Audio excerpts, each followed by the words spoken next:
Hi, my name is Tad Halcomb, and today I'll be demonstrating how to properly use the Amerex stored pressure dry chemical wheeled unit. This specific unit is our model 490, and it uses Purple K as the extinguishing agent chemical. Please note, any person is expected to use this extinguisher shall be trained in initiating its operation and in the proper firefighting techniques. Familiarize all personnel with this information before an emergency occurs. First, move the extinguisher to within approximately 50 feet of the fire. Once within 50 feet of the fire, set the extinguisher upright. Twist the pull pin, breaking the tamper seal. Then open the cylinder discharge valve by rotating and pulling the handle valve lever towards the hose. Remove the nozzle from the mount, and with the nozzle lever in the closed position, pull the hose from the rack. Open the nozzle by pulling the handle fully towards you and be prepared for discharge recoil. Start back 30 feet or 10 meters from the fire and aim at the base of the fire nearest to you. Once the extinguisher discharges, slowly sweep side to side across the base of the fire and past both edges.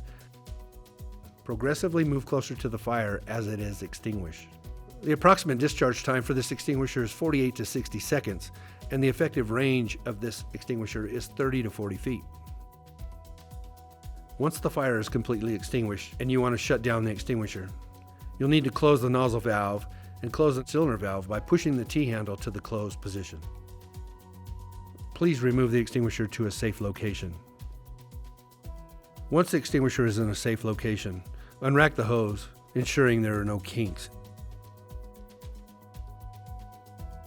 Tip the extinguisher over until it rests on both the wheels and the handle.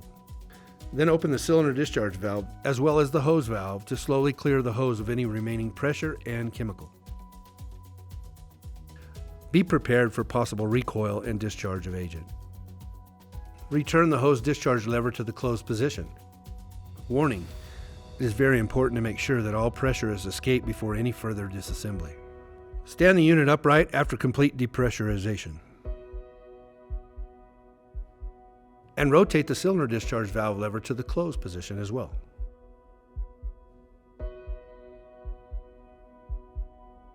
Lastly, coil the extinguisher hose onto the storage rack and place the nozzle in its mount so it can be transported to its recharge location.